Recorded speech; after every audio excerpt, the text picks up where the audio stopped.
গোস্ত রান্না যদি হয় গরম গরম আর সাথে যদি থাকে রুটি নরম নরম, তবে এই বৃষ্টিতে উদরপূর্তির খেলা হবে 100-তে 100।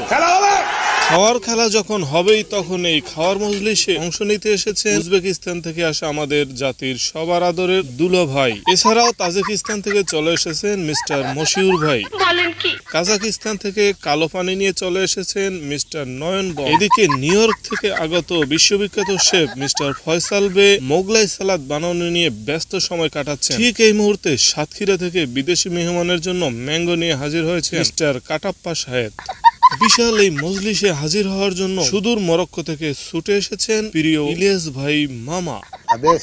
আমরা সবাই মিলে স্বনামধন্য সব বিদেশি মেহমানকে বিদেশি টাইলস নামা বিছানায় বসিয়ে দিলাম। এদিকে মেইন শেফ মিস্টার ফয়সাল বে গরম গরম গোস্তর ঘ্রাণ আমাদের নাকে দিয়ে আমাদেরকে মানসিকভাবে টর্চার শুরু করে দিলেন। একটা দেশ চালানো যতটা কঠিন তার চেয়ে বড় কঠিন সবাইকে সমানভাবে গোস্ত বন্টন করে দেয়া। তাজিকিস্তান থেকে আসা মিস্টার মশিউর ভাই পরিবেশনে বেশ পটু। সবাইকে তিনি গোস্ত রুটি সমানভাবে সাজিয়ে গুছিয়ে দিতে আরম্ভ করলেন। এদিকে খাবার খেয়ে এই দাদা বাবু আবার চোখ বন্ধ করে ফেললেন আর বললেন,